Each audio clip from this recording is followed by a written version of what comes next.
welcome back to my YouTube channel Devita Nobita. Dan hari ini gue bakalan podcast lagi sama temen gue yang udah jauh banget nya katanya. Kesini dia sampai kayak jalannya pulang kampung, udah kayak jalan pulang kampung loh. Gila, dari Cilengsi ke Bekasi. Bawa SNK 5, helm 6. Helm 2 aja. Helm 2 aja banyak-banyak ya, betul. Siapa namanya? Siapa nama gue? Iya, siapa namanya? Oke, perkenalkan, nama gue Tania Utamisa Putri. Iya. Panggil aja Tania lah. Sayang juga boleh sih. Ya, sayang juga boleh karena dia murahan. Terus bercanda. Iya, oke. Oke guys, jadi gue di sini kedatangan special guest nih. Iya guys, oke guys. Sekarang gue pengen bahas topik yang sebenarnya mungkin untuk beberapa orang tabu, tapi untuk beberapa orang juga mungkin menarik, dan mungkin untuk beberapa orang juga curious banget, penasaran banget sama topik kayak gini. Nah, pertanyaan gue sih banyak banget sebenarnya yang gue penasaran, tapi gue nggak mungkin bisa nanyain semuanya karena terlalu banyak gitu. Iya, umur berapa? Umur 20 tahun. 20 tahun? 20 tahun 3 bulan lah. Oke, mungkin sebelumnya gue bakal tanya pertanyaan yang basic dulu. Basic. Tarot itu apa? Tarot itu kartu. Kartu tarot itu apa? Salah. Apa? Kartu tarot itu enggak, definisi kartu tarot itu apa? Definisi dari kartu tarot sendiri sih, kalau gue pribadi nganggepnya tuh awalnya kalau misalnya orang biasa, tergantung orang sih. Kalau misalnya gue pribadi, ya tarot itu sebagai alat untuk kita berbicara, bukan kita berbicara ya, jadi kayak kesannya tuh serius banget gitu. Jadi untuk beberapa orang ada yang pakai kartu tarot itu untuk kayak ibaratnya dapet jalan yang, kalau kita ibaratnya kita ngomong sama orang kan gampang nih, gue mau ngomong ya udah ntar lu bisa jawab gitu tektok. Tapi kalau misalnya ketika kita sama Tuhan, mungkin kan nggak bisa langsung jawab. Sekalinya pun kita dikasih jawaban sama Tuhan tuh pasti kita harus teliti lagi, harus mikir lagi gitu kan, buat kita sampai ngeh kalau oh ini tuh jawaban dari Tuhan gitu. Nah, untuk kartu tarot sendiri sih sebagai beberapa orang ya, ada yang cuma nganggapnya ya udah mainan biasa kayak kartu remi kayak gitu. Tapi ada juga beberapa orang yang percaya itu sebagai alat komunikasi kita sama Tuhan gitu. Oh gitu, berarti sebelum kartu tarot itu dimainin ada doa-doa khusus atau semedi khusus atau meditasi khusus atau apa? Semedi gitu cuy. Apa ya? Sebenarnya itu ada pasti, karena kan, tapi tergantung lagi sih, tergantung siapa yang mainin. Kalau yang mainin itu cuma nganggap fun doang, cuman ya udah pengen main kartu aja gitu, iseng nggak ada kerjaan, ya udah dia bisa main sesimpelnya dia main gitu, udah nggak usah pakai aturan ini itu. Tapi kalau misalnya untuk beberapa orang yang menganggapnya serius, itu kita biasanya pakai meditasi tergantung kepercayaannya masing-masing. Kalau misalnya yang paling standar tuh bisa dengerin lagu di YouTube. Kalian bisa search aja lagu healing atau lagu damai. Nanti dia bisa durasinya tuh 1-3 jaman. Udah kita tinggal dengerin sendiri, terus tutup mata, gayanya kayak gaya lagi yoga. Pokoknya tenangin pikiran gitu.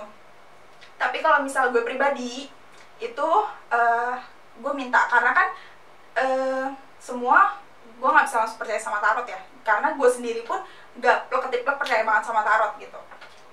Gue tetap percaya sama Tuhan gue, jadi gue minta Tuhan gue itu untuk ngasih jalan ke gue, untuk kasih apa ya ibaratnya ya, ngasih bukan teka-teki, ngasih pencahayaan lah gitu, pencerahan. Iya. Gue susah banget ngomong ini, kayak otak gue masih ketinggalan Cilengsi.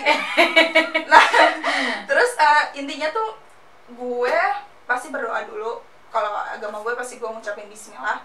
Terus dan itu ritualnya nggak sampai situ doang. Kalau gue nih ya, kalau gue biasanya sebelum gue mau mulai, pasti gue menyendiri di kamar. Terus gue dengerin lagu yang tadi gue kasih tau, lagu healing. Terus gue inget dosa-dosa gue dulu, apa, biar gue pas lagi baca tarot tuh dalam keadaan tenang. Abis gue inget-inget dosa, gue minta maaf, minta pengampunan. Biasanya sih gue baca tarot tuh habis sholat, ada sholat gitu. Jadi habis sholat gue minta pengampunan biar gue tenang, terus healing, dengerin lagu musik tenang, damai. Pas udah nggak ada pikiran, udah kosong, udah bisa netral, baru kita main tarotnya gitu. Oh gitu, oke. Sangat menarik, gue baru tahu. Sangat menarik, gue baru tahu, sumpah. Terus belajarnya tuh di mana sih awal-awalnya? Otodidak. Sebenarnya sih ada coachnya gitu kan. Cuman kalau gue pribadi karena awalnya nggak tertarik sama tarot, jadi nggak mencoba untuk belajar gitu. Awalnya kayak udah berjalan aja gimana sih. Jadi awalnya tuh dulu gue kan nggak percaya sama tarot. Pokoknya hidup gue tuh ngalir aja, ngikutin aja gitu. Gue nggak percaya sama tarot, nggak ramalan apa segala macam, gue nggak percaya. Nggak percaya sama spiritual. Nah, spiritual nggak percaya. Terus gue lagi ketemu nih sama temen gue. Terus dia percaya sama tarot. Terus dia nanya, lu percaya tarot enggak? Terus gue bilang enggak gitu. Gue punya, ibaratnya kalau kita tuh kiblatnya lah. Kalau di dunia pertarotan itu namanya kiblat. Kiblat tuh siapa emang gitu. Kiblatnya dia tuh ada, bisa dicek channel YouTube-nya Yunita Tarot. Jadi udah tuh gue dengerin, kok resonate gitu, kok bener, iya gue lagi ngerasain ini. Terus gue dengerin terus sampai video-video paling barunya gitu. Terus pas udah nggak ada lagi video yang bisa gue tonton, gue nggak tahu gue harus nyari tarot kemana lagi gitu, kiblat mana lagi yang harus gue dengerin. Akhirnya gue ngeliat lah di playlistnya YouTube-nya Yunita Tarot. Ternyata dia juga sering bikin video tentang astrologi. Nah awalnya tuh gue pas abis kenal tarot, gue beli tuh kartu-kartu tarot. Beli tapi nggak gue mainin karena gue nggak bisa maininnya, gue nggak tahu caranya, gue nggak tahu arti-arti dari setiap kartunya gitu. Jadi cuma hobi ngumpulin, koleksi. Nah karena gue tuh kalau tahu sesuatu harus tahu sampai akar-akarnya gitu. Jadi udah beli aja dulu gitu, walaupun nggak kepake. Sebenarnya nggak boleh sih mubazir. Terus belajar astrologi lah. Terus udah tahu astrologi sampai akhirnya waktu itu kan kalau YouTube itu autoplay ya. Jadi kayak misal gue lagi dengerin lagu apa, tiba-tiba ke play channel lain gitu. Dan itu tarot juga, tapi beda kiblat, bukan Yunita Tarot, tapi Mahamagia waktu itu. Terus pas cocok lagi nih sama dia, cocok 7 hari berturut-turut dia ngomongin spiritual mulu, ngebacain gue nya spiritual mulu. Kok kayak kepikiran gitu, apa sih maksudnya spiritual yang dimaksud tuh apa gitu. Sampai akhirnya gue malam-malam mimpi gue lagi main tarot di depan banyak orang. Terus kayak bangun-bangun otomatis dong, kan jadi tempat tidur gue tuh sampingnya ada meja. Otomatis. Awkward ya kata-katanya. Otomatis atau automatic kali. Kayak Oke. Jadi mengerti kan maksudnya? Itulah. Jadi tempat tidur gue ini meja kecil buat gue biasa naruh. Semalam tuh gue habis belajar apa pasti masih di situ. Gue buka tarot, ya udah gue mainin, nge-shuffle tapi buat diri gue sendiri ya. Gue nge-shuffle buat diri gue sendiri, lah kok bener gitu. Terus akhirnya dengan kepedean gue yang sangat amat teramat tinggi, gue bawa itu kartu ke kantor. Mulailah teman-teman gue kok bener. Terus ya udah jadi sering aja gitu baca-bacain di sosial media, misalnya kayak di WhatsApp gue bikin status mau main tarot atau di Instagram gitu. Oke, jadi tarot ini ada sekolahnya? Ada. Jadi setiap coaching yang tadi gue sebutin kayak Yunita Tarot, Mahamagia, itu setiap hari para reader ini bisa buka sesi coaching gitu, reader personal terus sekaligus coaching. Pasti mereka sekalian ngasih coaching, dan orang yang sering banget nontonin video-video tarot pasti lama-lama bakalan paham kartu ini tuh artinya apa sih, kartu ini artinya apa. Cuman bedanya mereka nggak bisa ngerasain feelingnya aja gitu, antara orang biasa sama yang udah biasa nge-reader. Tuh. Kenapa sibuk banget, handphone ketinggalan. Ada pertanyaannya kalau sini. Oke, jadi berarti dari obrolan lu tadi berarti gue bisa nangkep kalau mungkin semua orang itu bisa belajar otodidak sebenarnya. Sebenarnya bisa kalau dia minat banget Yup. dia berambisi banget, Betul. atau dia pengen banget gitu kan, Betul. banget gitu, dia bisa. Betul, bingit. Dan sekarang baca tarot tuh ada bosannya nggak sih? Apa karena apa karena hobi? Kan ada orang yang hobi tapi ada bosannya. Apa emang senang aja gitu? Bosen enggak, tapi capek. Capek. Capeknya karena kan kita narik energi orang. Kalau orang itu negatif, sumpah ke badan ini, sampai waktu itu pernah bacain orang di kantor, pulang-pulang muntah karena energinya negatif banget. Dan juga- orangnya emang negatif banget, terus lu liat Enggak. mukanya muntah ya. Enggak gitu guys, jahat dia pikirannya tuh ada-ada. Oke, Mohon maaf oke. deh, mohon maaf. Oke. Siapa sih inspirasi lu yang tadi lu bilang itu? Yunita Tarot. Yunita Tarot. Yep. Oke.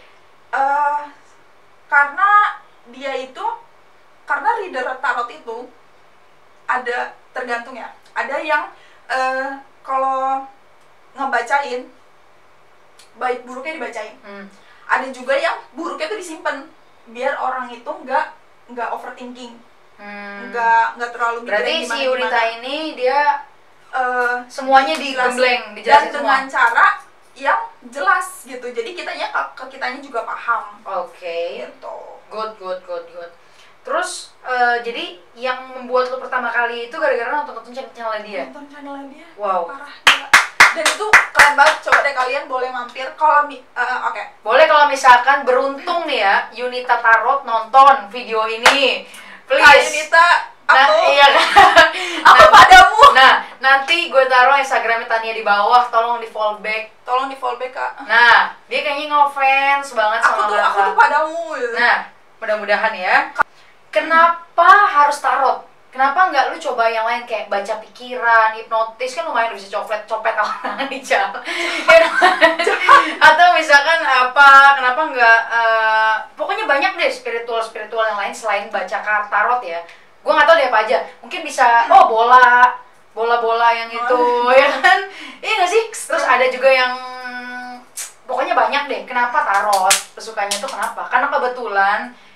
Karena kan sebelumnya yang tadi gue jelasin, gue nggak tahu tuh, nggak percaya sama hal gitu-gituan nih. Apa sih pokoknya jalan hidup sejalannya aja gitu kan, sampai akhirnya ketemu lah sama orang yang ngenalin gue sama tarot. Oh, oke. Tadi balik lagi tadi. Oke. Gitu. Udah kejawab, berarti udah kejawab. Nah itu dia. Oke guys, sekarang gue pengen nanya bagaimana caranya. Nah, mungkin lu bakal kasih gue satu contoh simple. Kasih gue contoh simpel. Di sini ada kartu-kartunya dia. Nih, dia udah bawa beberapa mainan-mainannya dia di rumah. Nah, dia udah bawa beberapa. Ini apa? Ini apa namanya? Kalau itu sih sebenarnya nggak tahu lah gue. Ini apa Batu namanya? kristal kayaknya deh. Nama Nggak bisa di Shopee-nya fokus. sih batu kristal. Gitu. Batu kristal, oke. Jadi sebenarnya gue pakai ini kayak buat alat aja, kan gue suka pick a card nih. Nah kadang tuh orang nggak bisa, bingung nih kalau milih kartu kan pasti ada 3 atau 4 kartu yang nanti gue suruh pilih, mereka pilih paling nomor 1, 2, 3 atau 4 gitu. Nah sebagai alat pembantu untuk memilih aja, jadi gue pakai itu. Sebenarnya nggak pakai itu juga nggak apa-apa, cuman Gitu. gue suka sesuatu aja. Nah, oke. Berarti batu kristal udah done. Terus Ini dia pemeran utamanya guys. nah, ini pemeran utama nih. Gue sering jadi pemeran pengganti dong. Oke. Nih, oke. Kenapa ini lain-lain? Ininya, apa namanya? Kalian bisa ngelihat kotaknya itu lain-lain. Ada yang warna oranye, ada yang kuning, pink. Kenapa? Warna-warni ini Apa ini semua sama aja? beda. Beda-beda. Jumlahnya sama nggak? Beda. Jumlahnya beda-beda? Beda. Oke. Fungsinya juga beda-beda. Beda-beda. Jenis-jenis kata tarot tuh apa aja? Gue ribet banget. Banyak banget. Oke. Banget. Ini 3 karena dia jenisnya sama, jumlahnya sama, ada 78 kartu. 78 kartu. 78 kartu dengan makna yang berbeda-beda. Tapi kenapa ukurannya beda-beda? Kalau ini sama ini dia persis sama. Gambarnya juga sama. Ini dia persis sama kartunya, satu model juga, isinya sama lah pokoknya. Cuman bedanya yang ini lebih besar aja, yang ini lebih kecil gitu. Tergantung ya, kalau misalnya lebih suka pakai yang gede ya pakai yang gede, kalau misalnya kecil ada. Nah, kalau untuk pemula yang harus pertama kali kartu dia beli, ini namanya apa? Rider Waite Tarot. Jadi kartu. Oke, gue nggak bisa sebut ulang. Oke. Rider Waite Tarot. Oh, oke. Di screenshot guys, screenshot. Ah, itu guys. Oke. Itu yang pertama kali harus dibeli. Harus, karena ini apa ya? Pokoknya apa sih namanya? Kalau ini basicnya, akarnya semua lah. ada di sini. Oke. Dan bodohnya gue pada saat itu yang pertama kali gue beli kartu ini. Nih. Bedanya apa? Itu namanya apa?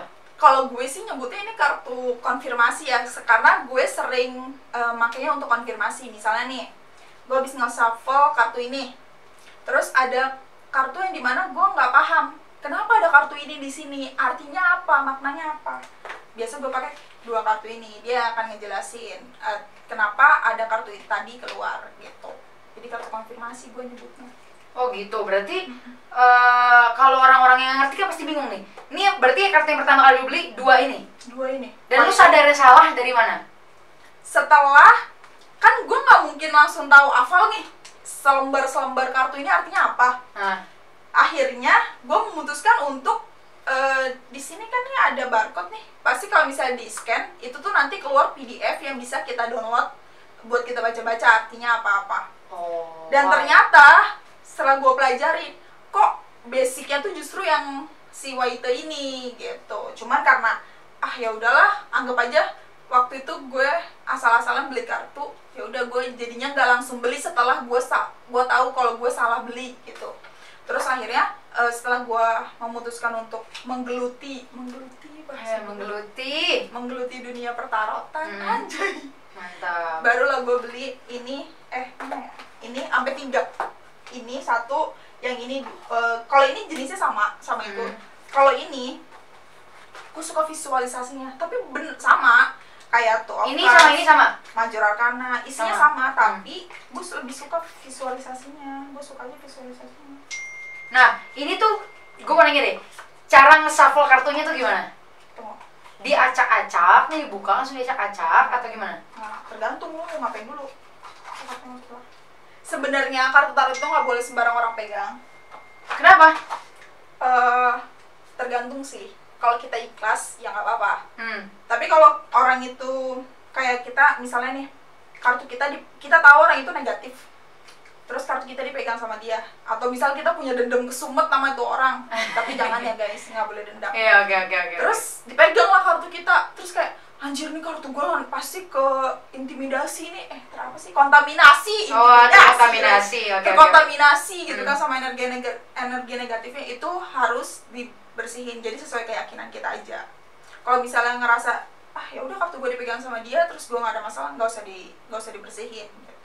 Jadi setiap kita mau mulai readingan tarot, kartu tuh harus dibersihin dulu. Wow. Lu padahal nunggu pertanyaan gimana cara ngebersihinnya gitu. Iya, gimana cara bersihin? Dicuci, dilapin atau direndam, beli yang baru. Nah, ya, gitu. Seharam itu orang itu, astaga. Parah banget ya. Terus gimana? Jadi ya udah kayak minta lagi sama Tuhan. Kalau gue sih biasa gini, ya Allah, bersihkan kartu ini dari energi negatif dan datangkan energi positif, sisakan energi positif, keluarkan yang negatif. Keluarkan kartu yang memang harus aku keluarkan, jangan keluarkan kartu yang nggak harus aku keluarkan. Sebenarnya kalau doa pribadi masing-masing, tapi caranya harus dipegang sama tangan yang nggak biasa. Misal kalau kidal kan dia pasti lebih biasa pakai tangan kiri, jadi dia harus ngebersihin pakai tangan kanan. Jadi lawan yang sering dia pakai aja tangannya. Kalau gue kan nulis pakai tangan kanan, berarti gue ngebersihin pakai tangan kiri. Dan posisinya gini, misalnya meja nih dibersihin gitu. Nah, terus habis itu kita mulai yakinin lagi, kayak ibaratnya gimana sih kalau kita mau ngajarin kucing baru, kalau ngasih tahu kalau misalnya ini gue tuh pemilik lo yang sekarang, sama dipegangin satu-satu. Jadi kayak transfer lagi energi-energi yang lo punya ke sini. Jadi biar ibaratnya apa ya, kalau kucing tuh sama kita nurut ya sama, biar kartunya nurut juga. Karena gimana nurutnya dia. Oh iya, oke. Bahasa gue tuh susah. Oke. Semoga kalian yang nonton ini kalian paham mengerti dan mengerti gitu. Oke, guys, ini mungkin gue kasih lihat dulu ya bagaimana cara dia shuffle kartunya ya. Oke, jadi ini gue pakai yang Guidance of Fate. kartunya. Ini gue pakai yang KW karena yang asli sayang dipakai. Terus biasanya gue kalau misalnya mau bersihin kartu yang tadi gue bilang, pegang kiri, terus gue kedok-kedok, terus gue biasa belah dua giniin, terus ya udah gitu sendiri. Terus yang kedua gue belah dua lagi tapi dari atas, terus gue shuffle.